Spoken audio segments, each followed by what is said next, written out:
Benny.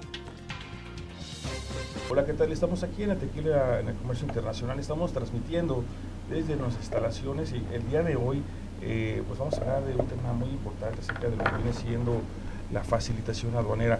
Mucho se habla sobre los cambios que hay en las aduanas, cuál es la actuación de la aduana de México con respecto a las del mundo. Vamos a hablar también acerca de la implementación de la tecnología, de los sistemas. Una información que seguramente, bueno, pues a usted le va a interesar. Les recordamos que estamos transmitiendo vía nuestro web de Facebook Live. Si tienen por ahí alguna pregunta, por favor, siéntanse libre y en su momento les vamos a responder a todos sus cuestionamientos. Y el día de hoy me permito presentarles a nuestro invitado especial, que viene siendo el doctor Octavio de la Torre de Estéfano, quien viene siendo el presidente del corporativo TLC Asociados SC y además vicepresidente de la Coordinación Nacional de Síndicos del Contribuyente con Canaco, que viene siendo la Confederación de Cámaras Nacionales de Servicios y Consultas y Servitur. Octavio, un poquito largo el cargo, pero Octavio, muchas gracias por acompañarnos. En verdad, para nosotros es un honor que nos estés acompañando. Ahorita vienes, ya no sé de dónde vienes, porque todo el tiempo te la pasas viajando, pero muchísimas gracias por acompañarnos. En verdad que este tema va a estar muy interesante. Y pues bueno, no sé si tengas por ahí algo interesante que comentarnos respecto a la facilitación. ¿Te parece bien si hablamos de ello? Oye, sí, claro. Tocayo, antes que nada, pues agradecerte la invitación, al Consejo Regulador de Tequila también, felicitarte por este excelente programa, lo he estado viendo, Gracias. Me ha gustado mucho, me parece un programa muy ágil, que da una serie de tips muy interesantes para el sector en el cual ustedes están de manera muy firme impulsando. Y las instalaciones me parecen impresionantes, ¿eh? Y aparte, he de decirte que pues mi corbatito también viene de agave, es agave de tequila. Agave tequilana, voy a ver. Entonces hay que presumirlo. Bienvenido, Tocayo, gracias por acompañarnos. En verdad, ese tema de la facilitación es muy importante porque los tequileros pocos saben, o muchos saben, o pocos saben de lo que viene siendo la aduana, cómo actúa, de dónde viene la implementación de ciertas regulaciones, si nacieron de aquí o vienen de afuera, y cuál es la corriente con la cual pues vamos a estar navegando, principalmente en esas épocas de cambio. No sé, Tocayo, si podríamos empezar por ahí. ¿Qué te parece? ¿Qué es la facilitación aduanera desde el punto de vista, tú como presidente y vicepresidente de esta confederación? Mira, la facilitación aduanera siempre va a estar ligada también a un esquema de cumplimiento aduanero. O sea, no puedes tú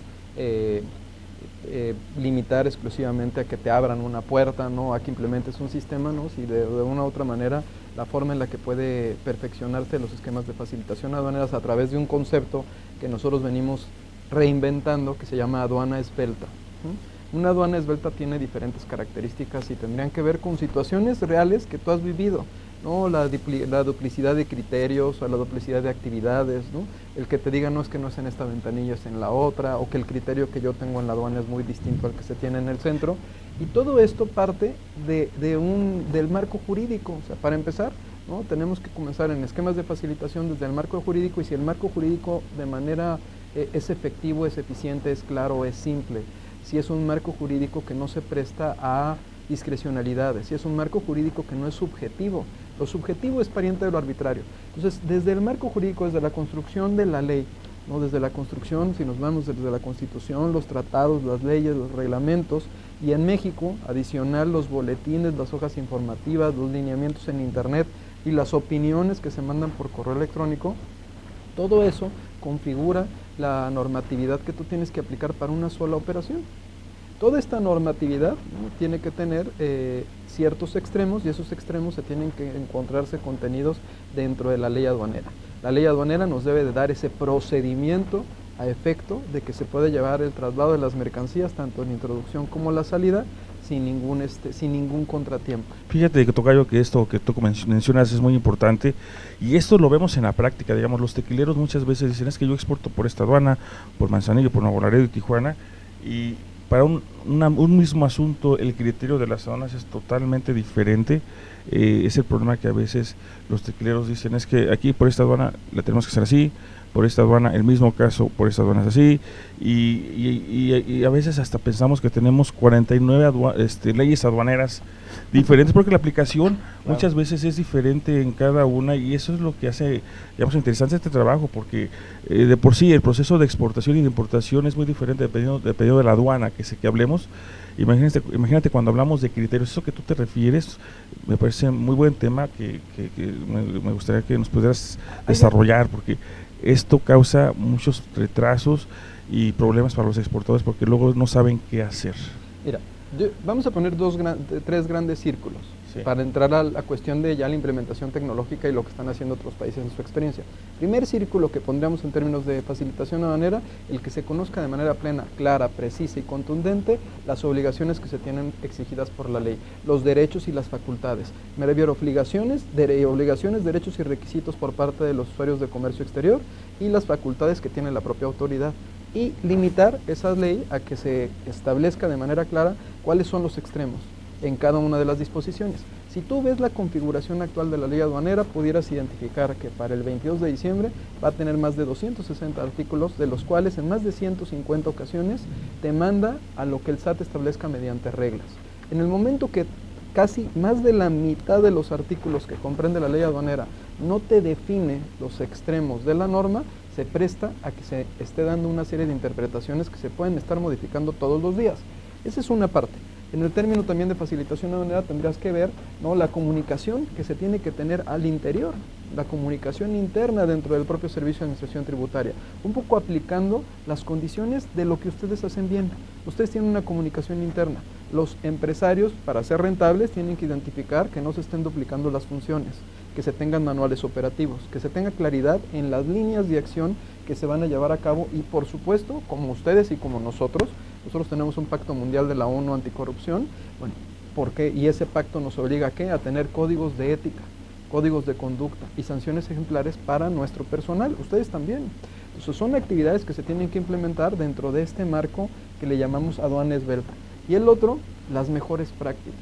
Las mejores prácticas, pues te hablan de estos modelos transversales en los cuales no se duplican los procedimientos. Te hablan también de la implementación de ISO. Las ISOs no son exclusivas para el sector privado, también se pueden aplicar en el sector público. Tú partes de ese marco, que es la arquitectura de cómo deberías de construir un esquema de facilitación aduanera, y vas a tener una serie de lineamientos y reglas muy claras. ¿A qué voy con esto? Platicábamos antes de iniciar el programa de la ventanilla única en México. La ventanilla única en México, por supuesto, a nivel continente es de las más avanzadas. Tenemos la mejor computadora que podamos tener. Hay una inversión muy grande en sistemas, pero no siempre tener la mejor computadora te hace más eficiente. Y en este caso, nosotros iniciamos nuestro proceso en el 2011 como un proyecto que fue encomendado a Secretaría de Economía, que después se trasladó al Servicio de Administración Tributaria.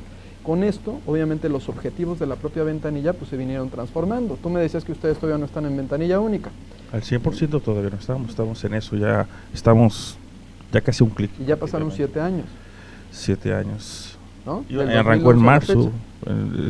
El 11 de enero fue el decreto de su cumpleaños, pero entró en marzo. Sí. Ahora, en este contexto, tocayo, por ejemplo, una de las experiencias que me tocó escuchar en la reunión mundial de Derecho Aduanero en Panamá, dentro del Parlamento Latinoamericano, hace unas semanas, fue la de Singapur, ¿no? Y Singapur te dice, en 1986 nosotros tuvimos una crisis muy grande en el país, implementamos la ventanilla única, en 1986, y nos tardamos 3 años en implementarla. Para 1989 ya estaba funcionando la ventanilla única, y decía, y los sistemas y lo que teníamos pues eran hojas de Excel, no sé si recuerdas, somos más o menos contemporáneos, los discos estos grandes, ¿no? Claro. Las hojas, las pantallas monocromáticas, o sea, la tecnología que tenemos era muy distinta, y lo que hacíamos era un análisis de riesgo y mucho de lo que generábamos era manual, fíjate. Pero decía, nuestro principal objetivo para poder lograr el cambio fue la capacitación interna, modificar la manera en la que pensaban nuestros funcionarios, hacer que los funcionarios entendieran la tecnología, hacer que los funcionarios se educaran en la tecnología, porque nos dábamos cuenta que si no capacitábamos a los funcionarios públicos en las herramientas tecnológicas, era un proyecto que iba a tender al fracaso. ¿Cuál es el resultado ahorita? En el caso de Singapur, nos decía, de 12 días que no se tardaba en realizarse un despacho aduanero, ahorita el despacho aduanero se realiza en 10 minutos. El cruce de las mercancías. 10 minutos nada más. Y el puerto que ellos están, el puerto es uno de los 5 puertos más importantes, y dentro del índice de desempeño logístico siempre ellos aparecen dentro de los 10 primeros países, porque hay una evaluación que se hace por parte del Banco Mundial. Sí. Esta evaluación te identifica diferentes factores a través de cuestionarios que se hacen a líderes de opinión en términos de logística, y esos factores se van calificando. Hay una calificación. Por ejemplo, te voy a dar unos ejemplos que aquí los traigo, ¿no? Hay 6 indicadores: la eficacia de las aduanas y la administración fronteriza, la calidad del comercio y la infraestructura en transportación, la facilitación en acordar precios competitivos en envíos internacionales, la competitividad y calidad del servicio logístico, la habilidad en rastrear y seguir envíos, y la frecuencia en cuáles envíos llegan con sus consignatarios en el tiempo esperado. México, entre los 167 países, aparece entre el lugar 49 y el lugar 62. En lo que a ti y a mí nos interesaría, estamos en el 52, la eficacia de aduanas y administración fronteriza, ¿no? ¿Quién está en el número 1? En el número 1, bueno, pues tienes Alemania. Alemania. O sea, hay un ranking, ¿no?, dentro de los 10 primeros lugares, y pues te das cuenta, en el 5 tenemos a Japón, ¿no? También están Países Bajos. De América Latina, ¿quién tienes ahí? De América Latina, arriba de nosotros estaría Panamá y estaría Chile. Incluso Sudáfrica está mejor rankeada que nosotros en esta actualmente, ¿no? Ahora, esto es un análisis de desempeño logístico que se hace, es un ranking mundial que lo lleva a cabo el Banco Mundial. O sea, es un estudio serio que se hace cada 2 años. 100% confiable, interesante. 100% confiable. 51 en lugar de México, estoy viendo aquí en tu pantalla. Sí, este es en particular en uno de los aspectos que a mí me interesaba mucho potencializar. Entonces, cuando tú ves las experiencias que han tenido otros países, por ejemplo como Singapur, pues te das cuenta que hay un dicho en México: dicen que chango viejo no hace maroma nueva. Exacto. En el caso de Singapur dijeron: no, chango viejo sí hace maroma nueva. Lo que tenemos que hacer nosotros es, de manera efectiva, hacer una serie de capacitación a nivel transversal, en la cual el propio funcionario entienda el objetivo que se está buscando con la implementación de la ventanilla única y de los esquemas de facilitación aduanera. Y lo que se hizo a través de ellos fue no nada más cultivar la cultura de la tecnología en el funcionario público, sino incluso manejarlo como una tendencia en el país, en donde ya tienen carreras específicas que tienen que ver con la implementación tecnológica, donde los niños desde chiquitos ya tienen acceso a las redes, donde la mayor parte del país se encuentra con una cobertura de internet y donde todo se empieza a hacer de manera electrónica. Ahora, cuando nosotros platicamos de lo que venimos haciendo, híjoles, creo que venimos, no digo que vayamos mal, vamos bien, vamos tarde, tenemos que acelerar el paso para poder lograr el objetivo que se está buscando en México, de ser realmente esa plataforma logística que se pretende o que se presume mucho al interior. Sí. Aquí el punto neurálgico en cuanto a la posición estratégica de México en el contexto internacional, pues es muy interesante. O sea, somos un país por el que tienen que trasladarse los productos para acceder a ciertos mercados. El punto va a ser cómo lo logramos ser más eficiente y rentable. Y la manera de hacerlo más eficiente y rentable para todos es, de entrada, pues empezar a hacer ciertas modificaciones incluso dentro de la propia ley aduanera. Porque te decía, la facilitación aduanera luego se confunde con el tema de operación aduanera. Y de todo esto que te dicen que, como está avanzando la tecnología, tienen que dejar tan abierta la ley para que se puedan estar publicando boletines y criterios constantemente. Si tú te das cuenta, del 2013, que fue la reforma de la ley aduanera, al 2016, se llevaron a cabo más de 2.500 publicaciones en 2 años. Entre decretos, acuerdos, boletines, hojas informativas, lineamientos, de todas las autoridades que estaban relacionadas con la ley aduanera. Esto son más de 4 documentos que tú tendrías que estudiar por día. Es materialmente imposible que lo estudies tú y que también lo estudie quien está del otro lado en la aduana, haciendo el ejercicio de fiscalizar y de controlar la entrada de mercancías. Interesante el tema que estás hablando. En verdad que ahora que estás hablando, los números son datos duros. El hablar de 2.500 modificaciones, simplemente con el comentario que hiciste, vienen aproximadamente 150 fracciones, modificaciones que van a entrar en diciembre de la ley aduanera, y que mucho se va a actualizar por medio de las reglas. Y las reglas, como tú dijiste, pueden cambiar en cualquier momento. Y eso conlleva lo que tú estás mencionando, de que a cualquier momento, a cualquier hora, pues van a salir cambios, y eso implica estar todo el tiempo pegado y manteniéndose actualizado. Y eso, de cierta forma, bueno, es un poquito más complejo, el tener que estar que todos los actores estén en el mismo nivel de comunicación. Me parece interesante, Octavio. ¿Qué te parece? Vamos a un pequeño corte informativo y regresamos. ¿Te parece bien? Claro que sí. Estamos aquí transmitiendo desde el Consejo Regulador del Tequila. Tenemos aquí al doctor Octavio de la Torre Estéfano como invitado especial. Les recordamos que estamos transmitiendo por vía Facebook Live. Estamos en espera de sus comentarios. Regresamos enseguida. Bien, estamos aquí de vuelta en el Tequila en el Comercio Internacional. Estamos transmitiendo desde nuestras instalaciones del Consejo Regulador del Tequila. Y bueno, estamos aquí con un invitado muy especial, con el doctor Octavio de la Torre Estéfano. Estamos platicando acerca de la aduana esbelta y de lo que viene siendo ahorita, qué tan importante viene siendo la implementación de las tecnologías en las operaciones aduaneras y qué tan importante es la capacitación y el conocimiento de todos esos cambios, no nada más a ciertos niveles, sino que prácticamente con todos los actores del comercio internacional y hasta de la sociedad. Comentábamos, Octavio, de que desde el año de 1986 la ventanilla única, por ejemplo, se implementó en 3 años en Singapur. Aquí llevamos 7 años, del 86 al 89. Recuerdo de que cuando el presidente Calderón sacó este decreto, dijo que iba a implementarse en 3 años, ya llevamos 7. Ok, Octavio, ha habido cambio de administración, que se acabó el presupuesto 1, que luego acabó el cambio del proveedor 1, el cambio del proveedor 2. Y ahorita ya hay un proveedor que está para suficiente presupuesto para 2 años con esta administración, más los 2 años con el que viene. Eso me pareció en cierta forma interesante porque previendo de que con el cambio de administración esto no se detuviera como llegó a pasar la vez pasada, afuera de cámaras me comentabas de que como síndico, como representante de la Concanaco y Servitur, has tenido línea directa con las nuevas administraciones que van a entrar próximamente, ahora con la nueva administración de AMLO. En ese sentido, digamos, y enfocándolo con el trabajo de aduanas o SAT, ¿cuál sería tu visión con respecto a lo que viene, lo que va a entrar en vigor y qué recomendaciones tú harías con los exportadores en general para que esta transición se haga de la forma pues más tranquila y que no les afecte para nada, principalmente en las operaciones de comercio exterior, porque los tequileros no nada más exportan tequila, también importan otros insumos o importan bebidas alcohólicas también porque distribuyen bebidas alcohólicas. En ese punto de vista, digamos, ¿qué nos podrías comentar, Octavio? Mira, como la Confederación de Cámaras Nacionales de Comercio, Servicios y Turismo representa al sector terciario, al de comercio, servicios y turismo.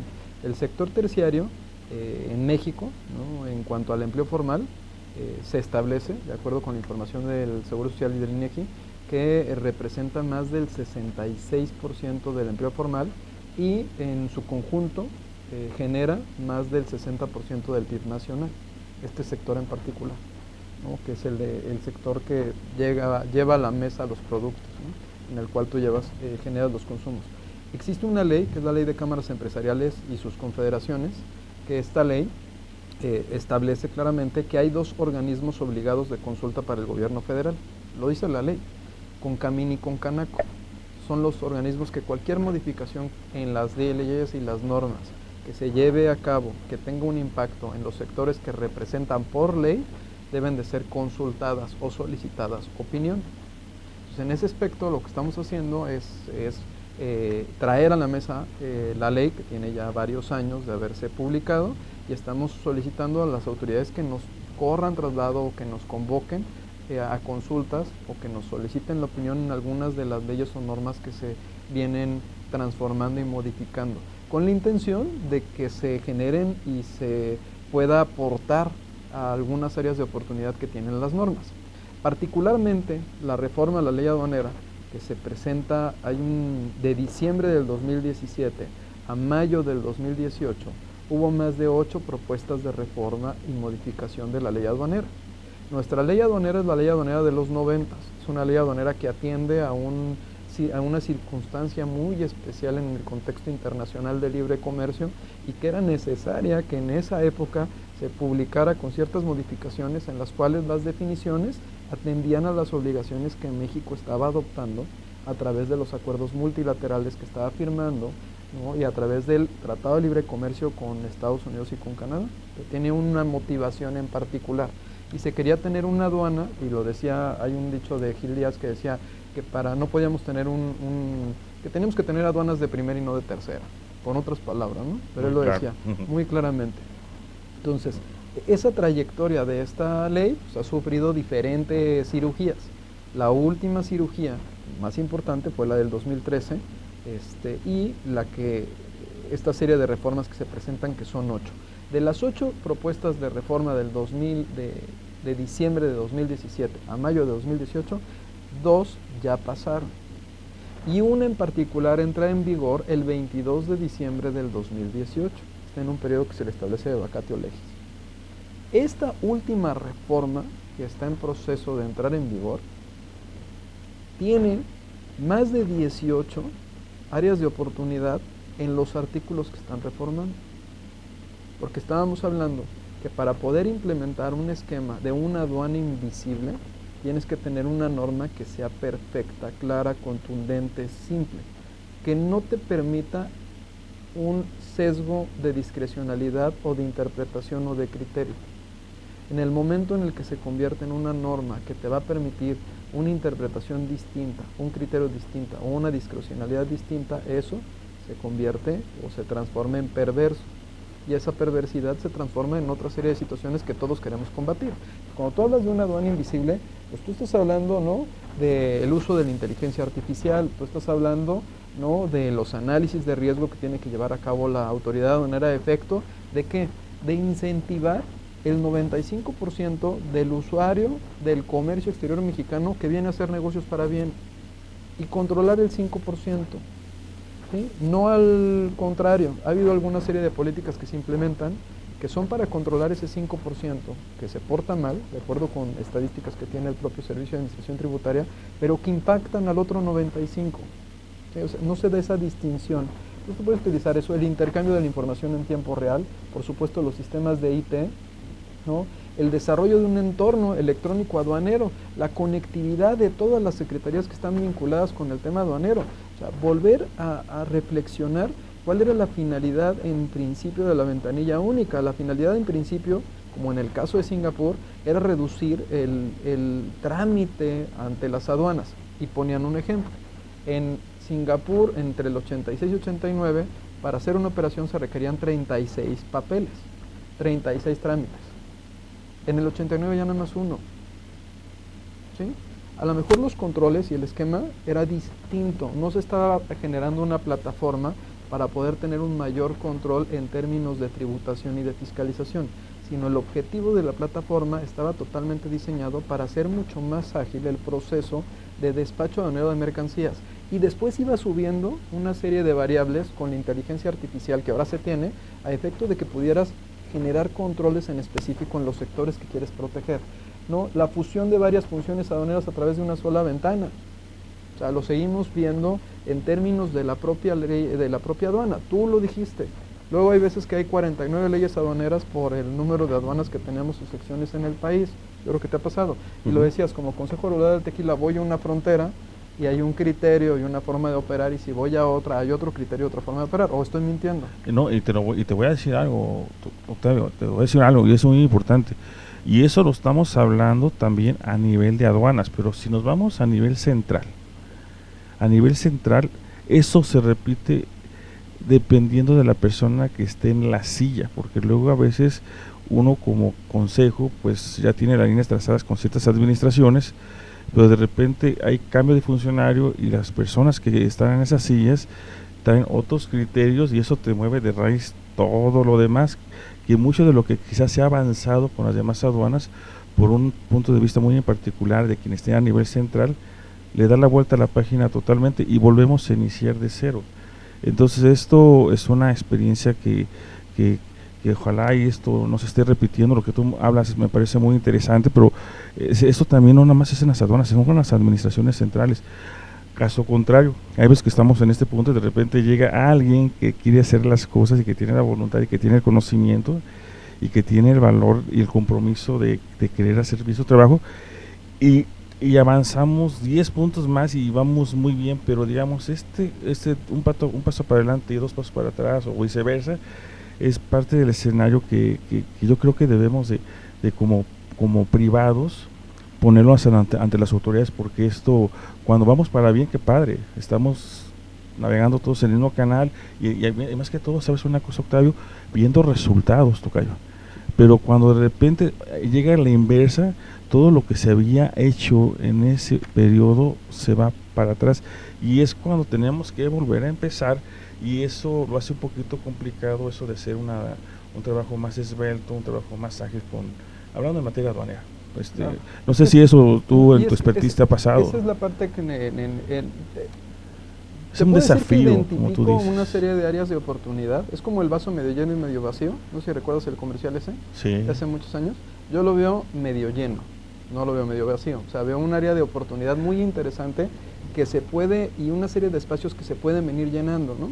Pero para que se llegue y se logre ese objetivo, pues de entrada necesitamos una transparencia plena en las leyes, en las regulaciones y en los procesos administrativos.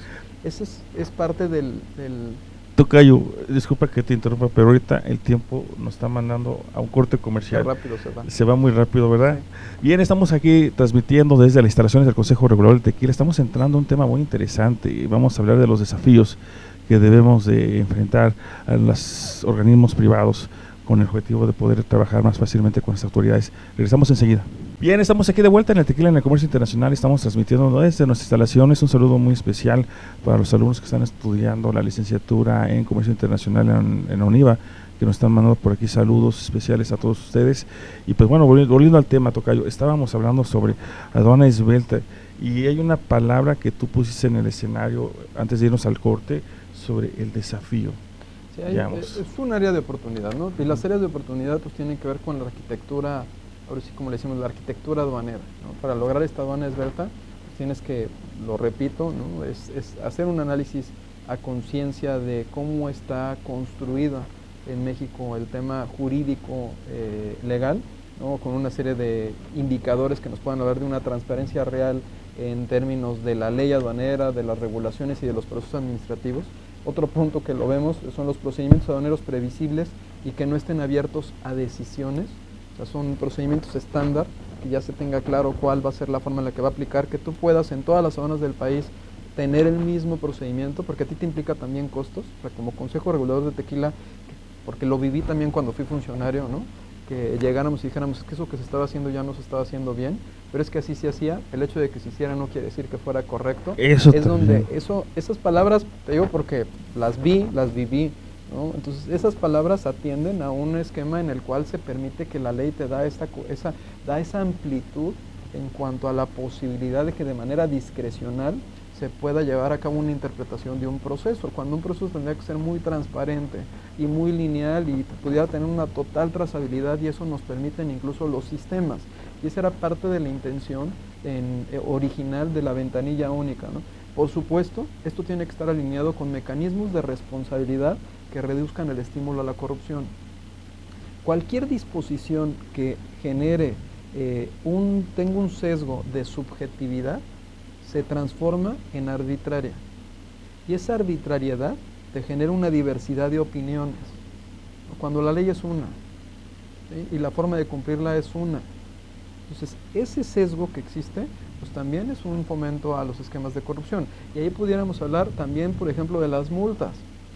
Estas multas de 18,000 o de 20,000 pesos que también se incorporaron en la reforma, pues te generan toda una condición que pues pudieras incluso transformarse hasta compleja, ¿no? Abre una área de oportunidad a algo que pues nosotros tendríamos que estar reduciendo y tener hasta muy claros cuáles van a ser las infracciones y sanciones que vamos a hacer efectivas y ejemplares, ¿no? Pero no sobre un esquema que pudiera generarse un error, ¿no? Que es un error que incluso en muchos de los casos no es voluntario. Y lo otro es pues limitar estos poderes, ¿no? O interpretaciones discrecionales que se pueden llevar a cabo a través de la función. Todo esto se mete dentro de una gran licuadora, ¿no? Y lo tienes que llevar a un esquema en el cual los sistemas, ¿no? Sean modernos, estén sofisticados, estén alineados y tengan una trazabilidad plena de la operación. Las operaciones en nuestra materia, a diferencia de impuestos internos, son electrónicas hace muchísimo tiempo. O sea, desde el 2001 nosotros ya teníamos el SAI, que después fue el SAI M3, y veníamos de antes del CADEPA, ¿no? O sea, ya había una serie de sistemas electrónicos aduaneros que se han venido transformando y se han venido actualizando en cuanto a la tecnología. Nuestra forma, ¿no? Está en cuál es el objetivo que estamos persiguiendo. Estamos persiguiendo un objetivo de generar una facilitación aduanera en términos logísticos en los cuales se llegue a privilegiar la operación en el traslado de las mercancías, en el cruce, en la entrega, para hacer más rentable al país, porque es un tema de rentabilidad. Si tú haces menos esfuerzo en un cruce de las mercancías, vas a ser más rentable y vas a pagar los impuestos, o estamos generando un esquema en el cual la pretensión es totalmente factores de control en temas de tributación. Ahora, por cómo está configurado México y por la dependencia que tenemos al comercio exterior, porque todo lo que hacemos es comercio exterior, y por lo que representa en México la recaudación nada más del IVA, pues entenderíamos que hay un objetivo claro de que dentro de estos esquemas se establezcan controles en términos de fiscalización. Y no sé si tú has visto que muchos de los lineamientos en cuanto a la información que proporcionas tienen que ver con este tipo de análisis de riesgo que se pretenden hacer a efecto de hacer mucho más confiables las operaciones aduaneras. Mucho más confiables y sobre todo más seguras. De todo lo que me estás platicando, Octavio, me doy cuenta de que estoy viendo cómo el programa SAFE de la OMA se ha ido adecuando aquí con nuestra legislación. Hablas de seguridad, análisis de riesgo, hablas sobre para mejorar las prácticas. Acabas de entrar a un tema que me parece y me apasiona, el tema del marco SAFE. Nosotros como grupo fuimos el primer grupo que en cooperación con el Servicio de Administración Tributaria hicimos el primer congreso de NEC, nuevo esquema de empresa certificada, ahora operador económico autorizado en Tijuana, y siempre hemos estado a la vanguardia impulsando la figura de operador económico. Pero en México, y es algo que, fíjate, ahora que hemos estado conviviendo con otros directores de otras aduanas, México es referencia. Si es un referente en América, es un referente en el mundo. Hay cosas muy buenas que estamos haciendo dentro del Servicio de Administración Tributaria. Y dentro de las certificaciones, no sé si te diste cuenta, que el esquema de certificación de operador económico autorizado se traslapa a otro esquema de certificación. Entonces ya tenemos dos esquemas de certificación en México. Uno que tiene que ver con seguridad en la cadena de suministro, donde tú eres el apoyo, ¿no? El empresario confiable, como la Sentry cuando yo cruzo Estados Unidos, claro, que tienes una vía mucho más rápida y confían en lo que tú vas a decir. Ese es uno. Y otra certificación que se vino creando que tiene que ver con esquemas de cumplimiento. Entonces, esta mezcla, porque se terminó mezclando el que fueras una empresa certificada para efectos logísticos en términos de contaminación a una empresa certificada para efectos fiscales en términos de cumplimiento. Y son dos objetivos totalmente distintos, ¿eh? O sea, la pretensión es muy diferente en cuanto a que seas una empresa confiable en términos logísticos y otro en cuanto a que seas una empresa certificada en términos de cumplimiento. Obviamente es una visión posiblemente distinta, porque te pueden decir no puedes ser confiable si fiscalmente no lo eres. ¿Sí? ¿Sí? Claro. Pero ese esquema de no ser confiable si fiscalmente no lo eres ya te habla de un tipo de certificación distinta, de un tipo de certificación que está alineada con una serie de condiciones ya no vinculadas con la operación aduanera y con el hacer mucho más ágil el traslado de las mercancías, sino tienen que ver con una serie de lineamientos o de requisitos adicionales que tienen que están vinculados con la forma en la que las empresas se comportan fiscalmente en México. Entonces, si te has fijado. Eso que comentas, pues principalmente, dale cuenta que estás hablando como si fuera inteligencia artificial. Todo ese análisis ya se hace por sistema prácticamente. Si bien conocemos que en Querétaro, cerca de Chimequillas, ahí está el centro de inteligencia del SADEN, donde se dicen muchas cosas y no muchos tienen la oportunidad de entrar. Ese análisis de riesgo, esa forma de poder determinar si es una empresa confiable o es una empresa segura, ya se hace prácticamente con los sistemas.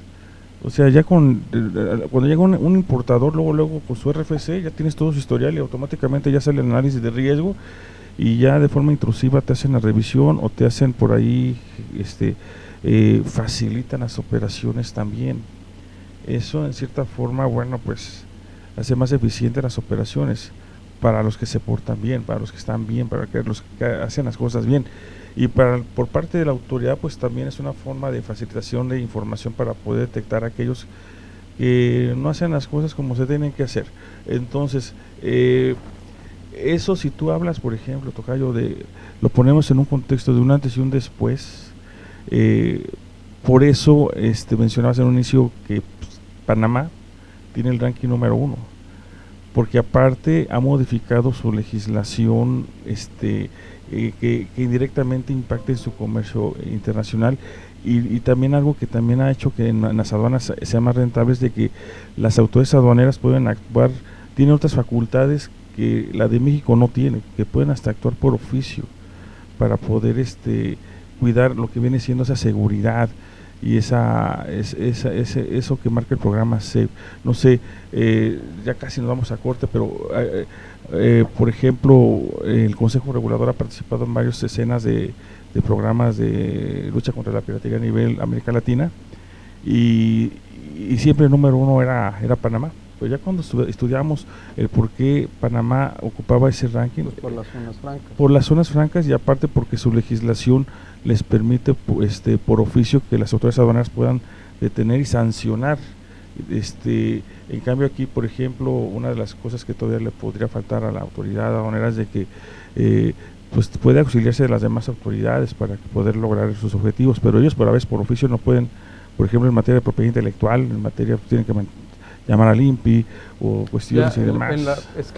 Ahí es donde, fíjate, en ese punto, eso viene en la reforma de diciembre del 2000, la que va a entrar en vigor. ¿Te parece, Beto, que si ahorita le seguimos? Sí. Creo que tienes que regresar, porque estamos... se fue muy rápido. Se fue muy rápido casi el programa. Sí. Regresamos enseguida, estamos aquí en el Tequila en el Comercio Internacional. Bien, estamos aquí de vuelta en el Tequila en el Comercio Internacional. Les recordamos que estamos en vivo transmitiendo desde nuestras instalaciones, y cualquier comentario, cualquier duda, utilicen nuestras redes sociales para darles respuesta oportuna. Estamos aquí con el doctor Octavio de la Torre Estéfano, el cual, bueno, tocayo, estábamos hablando del papel que en este punto Panamá ha agarrado en cuestiones de temas de normatividad. Fíjate que del 2010 hacia adelante ha habido una serie de modificaciones en las legislaciones de varios de los países de Centroamérica y Sudamérica, particularmente Panamá, aunque vengo regresando de Panamá. Pues Panamá tiene una superficie territorial de más o menos 71,000 kilómetros cuadrados, con más o menos 4,5 millones de habitantes.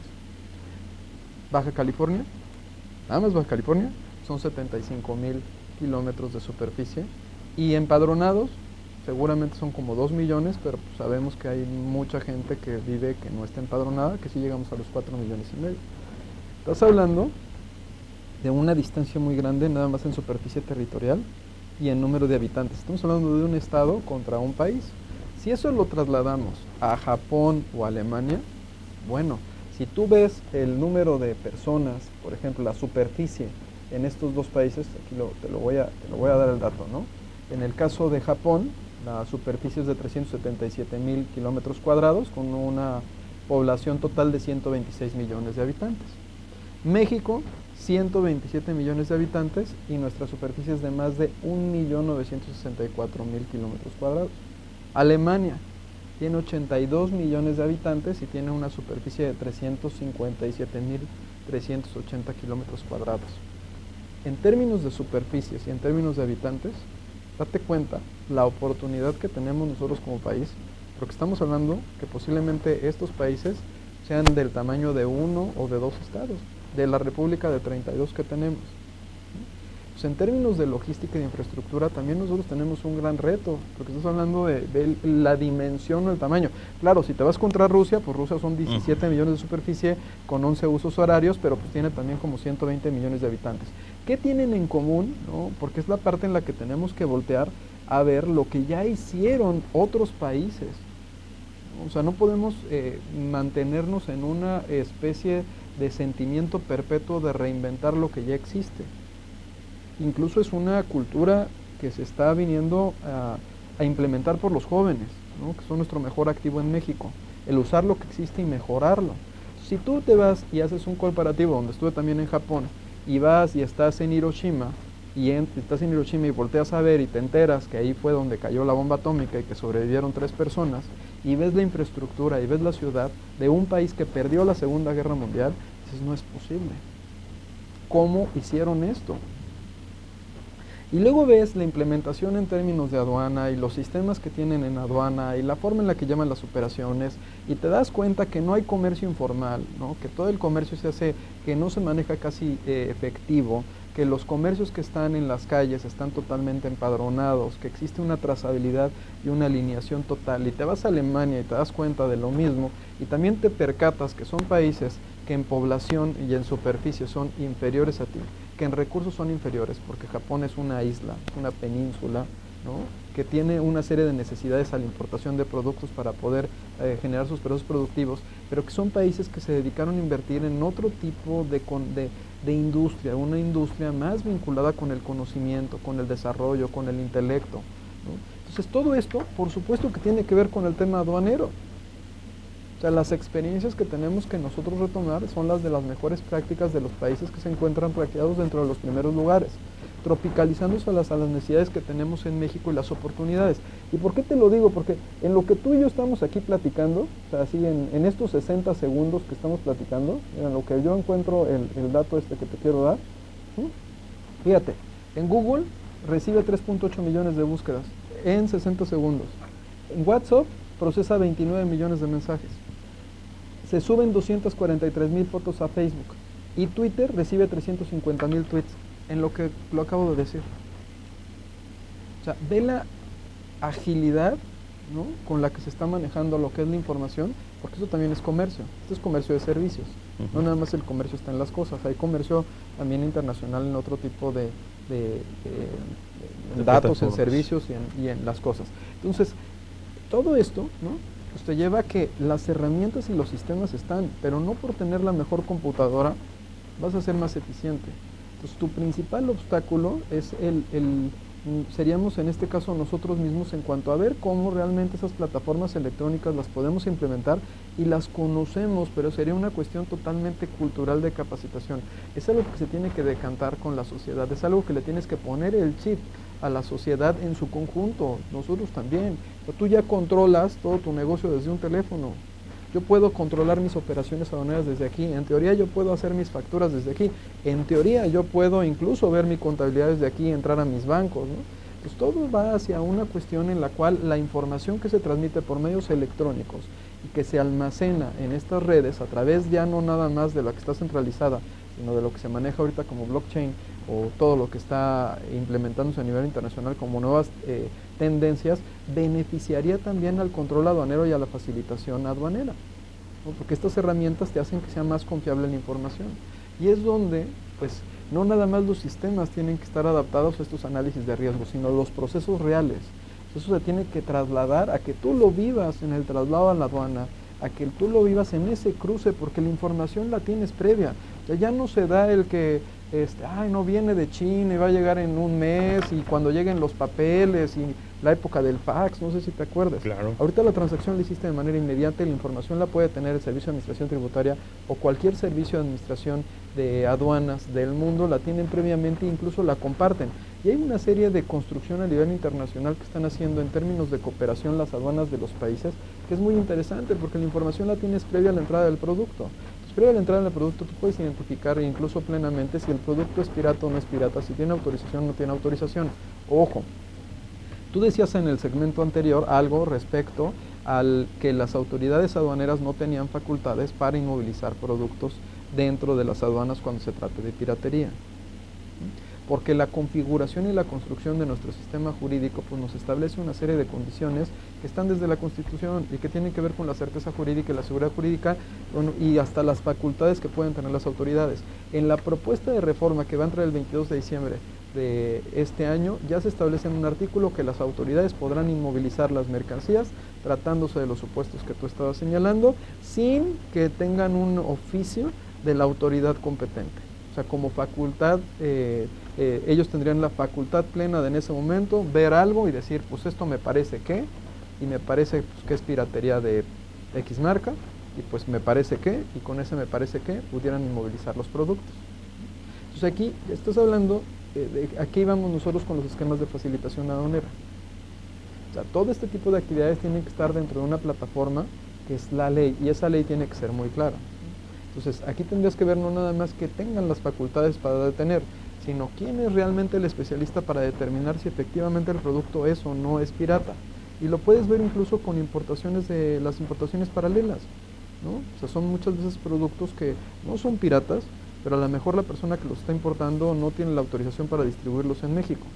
Y hay una serie de condiciones a nivel internacional que se tienen que atender a efecto de salvaguardar los intereses que son de los grandes empresarios o de los empresarios que tienen esa potestad de comercializar esos productos y que por ello, ¿no?, hacen una serie de contratos y generan una serie de condiciones. Ese tema que tú platicas, Octavio, en verdad es de mucho interés para la industria de vinos y licores. Hay muchas importaciones paralelas de varias bebidas que están ocasionando por ahí problemas, principalmente. Muchos piensan que es su evaluación, pero bueno, eso ya es otro tema porque lo toman la autoridad dependiendo de ciertas condicionantes que luego ponen en desventaja a los que tienen que solventar los gastos adicionales de promoción, de difusión y aquellos que lo hacen de paralelo, que no hacen estos gastos, por eso dicen es que yo lo tengo que dar más caro porque yo hago esta inversión. Pero ya ese ya es otro tema. Pero está muy interesante porque eso también tendría que ver con el comercio electrónico. Si tú te vas a los esquemas de comercio electrónico... Comercio electrónico. Si, tú si quieres lo comentamos rápido. Si te vas a un esquema de comercio electrónico, o sea, en la condición de comercio electrónico, pues, si hay una situación que puede impactar y está impactando en el mundo en el comercio, tradicional, ¿no? Y tiene que ver con una serie de efectos muy interesantes en términos de recaudación, que son la parte en la que tienes que construir, porque no hay una normatividad como tal que te dé una garantía como consejo y como empresario. Y el comercio electrónico, estamos hablando de otra cosa porque son miles y miles de operaciones chiquititas que no sabes. Sí, claro, son envíos pequeños. Y hablamos de eso regresando al corte, ¿te parece? Me parece, porque traemos lo de Europa, que también te puedo platicar que está haciendo. Pues ya estamos entrando en el último segmento. Estamos aquí de regreso después de este pequeño corte. Regresamos enseguida. Bien, estamos aquí entrando en nuestro último capítulo del programa, Octavio. Este tema que empezamos con A, estamos acabando con B, nos faltan muchas más letras que hablar, pero bueno, estábamos hablando acerca de... Pues estábamos platicando del comercio electrónico. Del comercio electrónico. O sea, si tú ves la configuración de la plataforma de acceso a mercados que tiene México, tú puedes identificar de que tenemos un acceso a mercado de más de 1.600 millones de consumidores. Son un chorro, ¿no? ¿Y cómo le hace la aduana para controlar estas operaciones de 1.600? O sea, es tu plataforma de acceso, es lo que son el número de habitantes y de consumidores a los cuales tú puedes tener envíos, sí, a través de los acuerdos comerciales que tenemos suscritos, que son los tratados, que son 13, bueno, y todos los paralelos, ¿no? Pero en total, y ahora con el CPTPP, pues hay una que esperemos, o se espera que en marzo entre, pues hay todo un tema porque está subiendo a la plataforma todavía 11 países más, ¿no? Y en el caso de la Comunidad Europea, pues tienes 28. Entonces, si vas viendo, y si te das cuenta, hay datos que te dicen que el Telecán representa el 25% del PIB mundial, ¿no? El Telecue representa el 13% del PIB mundial. La Alianza del Pacífico, si mal no recuerdo, es el 38% del PIB del continente. Entonces, en la construcción y la arquitectura de las plataformas que se han venido generando desde el 94 a la fecha, pues te das cuenta que sí marcamos una tendencia estratégica en la apertura de mercados. Ahora, ¿cómo lo vas a aprovechar? Te vas al tema electrónico, y estamos hablando del tema electrónico. Oye, perdón, en el 91 se creó la primera página web, en el 95 se hizo la primera transacción por medios electrónicos. En Europa, para el 2021 ya hay una reforma en la cual todos los países de la Comunidad Europea van a modificar sus legislaciones porque identificaron que el comercio electrónico estaba dañando al comercio tradicional y estaba modificando la forma en la que se venía el comportamiento tributario y el comportamiento también en cuanto al crecimiento de los que generan y mueven la economía, porque en todos los países quienes te generan y mueven la economía son los pymes, las pequeñas, las medianas, las grandes empresas, ¿no? Pues este sector pues tenía que verse de una manera compensado en algo que identificaban hasta en pagos de impuestos, y se daban cuenta de que las grandes corporaciones pues hacían acuerdos en países en los cuales pagaban un impuesto sobre la renta inferior al 1%. Mientras que tú y yo pagamos el 34%. Eso pasa todavía. Entonces, en Europa pues se maneja toda una tendencia en reformas que son sumamente interesantes, en las cuales se están modificando hasta la forma en la que se define el establecimiento permanente.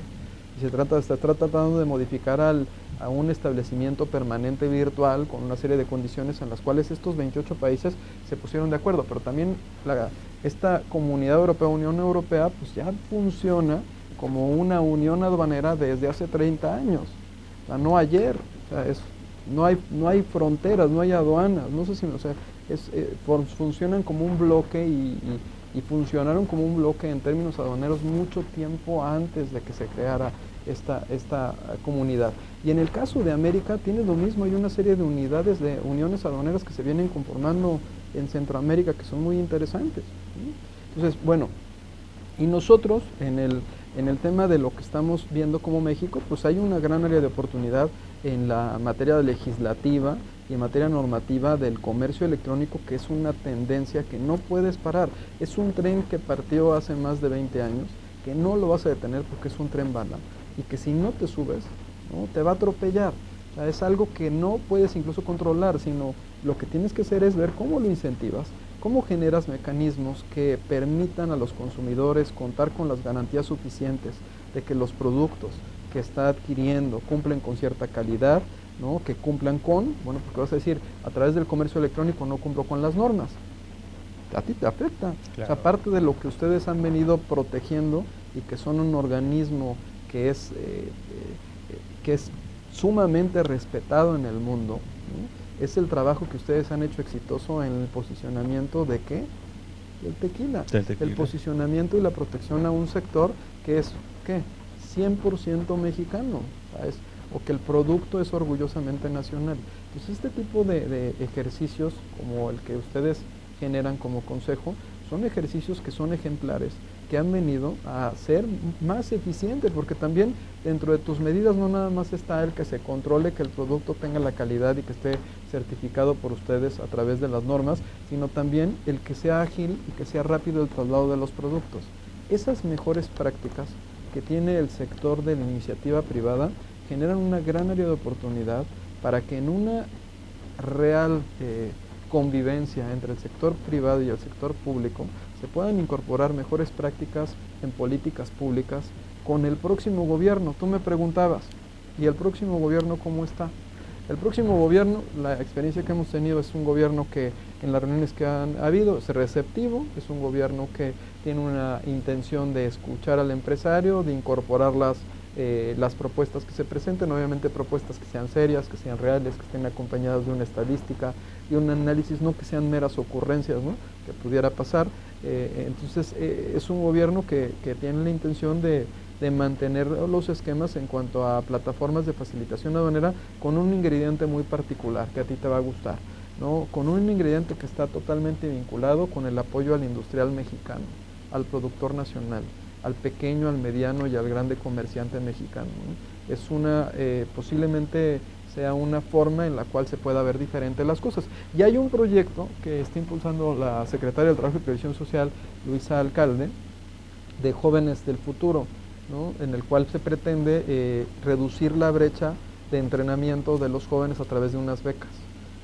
En la parte en la que nosotros, como a título personal, como presidente de Teles Asociados, que estábamos viendo como una gran área de oportunidades, que estuvieran estos apoyos focalizados en sectores estratégicos en los cuales deseamos nosotros como mexicanos que se impulse a nuestros jóvenes, en sectores estratégicos que te generen investigación, tecnología y ciencia, en sectores en los cuales puedas dar ese brinco en esa brecha generacional a efecto de que puedas ya hacer tuyo todo lo que está pasando en el mundo en términos comerciales, ¿no? Entonces, si lo vas tú viendo cómo se puede ir configurando, pues bueno, yo creo que el principal reto que vamos a tener van a ser nuestras propias capacidades, y nuestras propias capacidades incluso en el entendimiento de lo que está pasando en los demás países y de las políticas que están implementando los demás países en términos aduaneros, para ver cuáles son las que adaptamos a México y las que incorporamos directamente.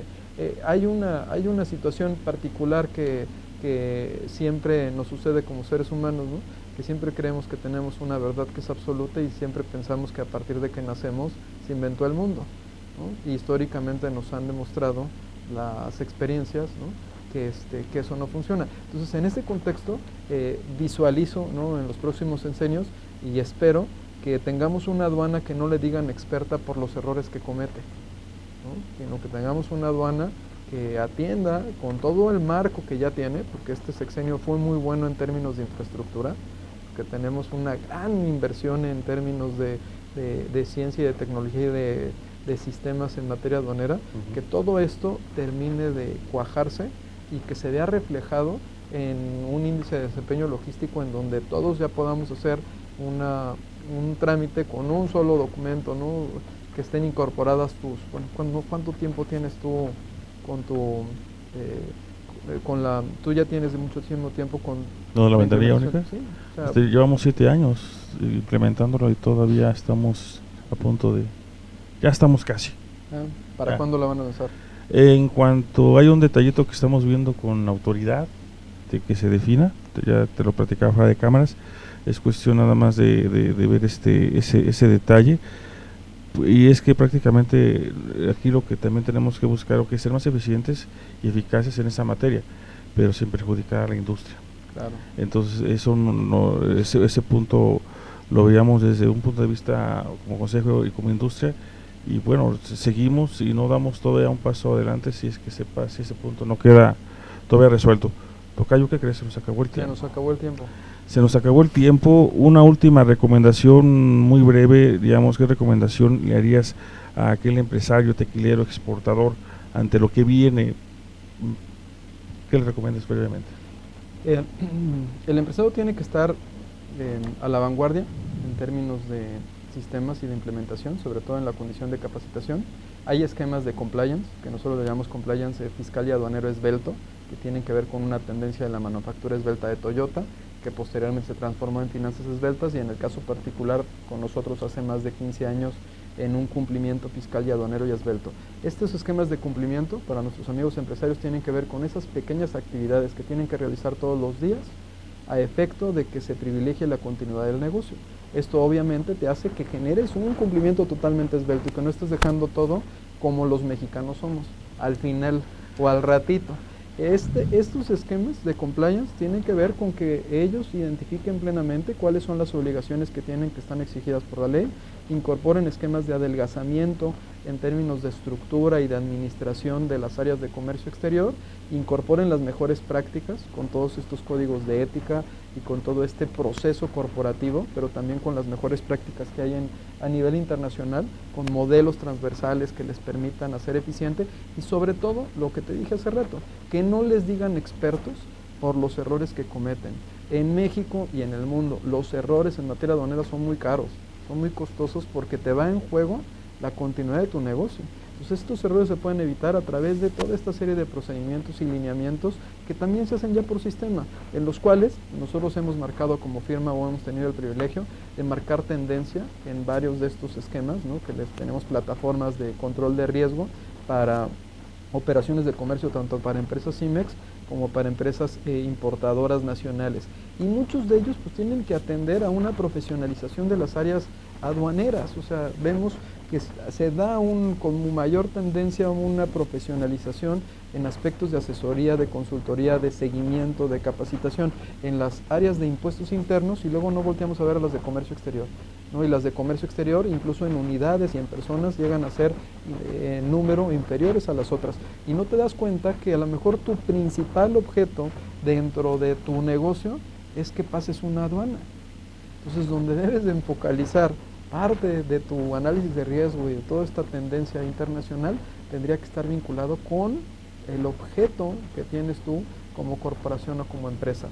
Los empresarios, ¿no? Estar atentos a los cambios, híjoles, es complejo, que pues son cambios que todos los días, hoy se publicó algo más, o sale otro criterio, y mañana a lo mejor sale otro, y ayer se publicó otra cosa. Entonces es difícil llevarle el ritmo a los cambios que se vienen publicando de manera constante. Lo que te puedo decir es que, si me permites, el próximo sábado, mañana en 8, tenemos un foro en la Catedral del Derecho en México, en la máxima casa de estudios en la UNAM, en la Facultad de Derecho, donde vamos a discutir la reforma a la ley aduanera que entra en vigor el 22 de diciembre del 2018 de manera seria.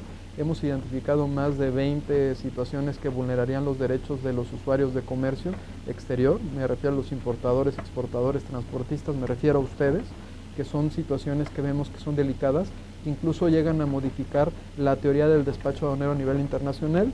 Esa plática va a ser en la mañana, creo que 11 de la mañana, es gratuita en la UNAM, es un foro público, abierto, Somos varios expertos los que vamos a platicar del tema con una principal intención.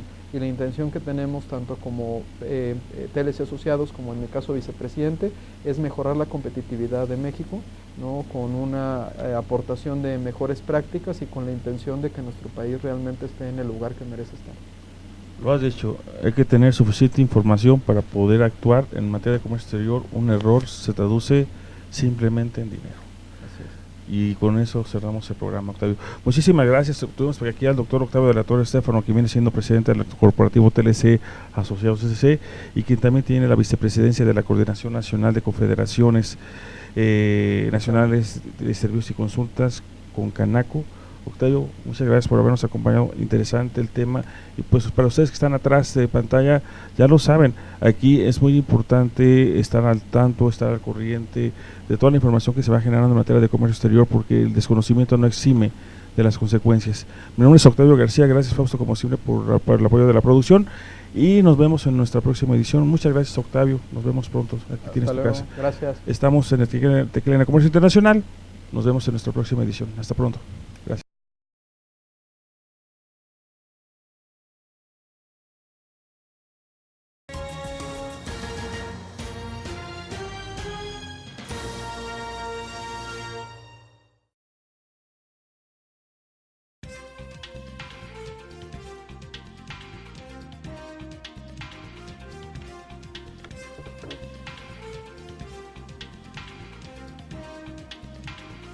¿Perdone?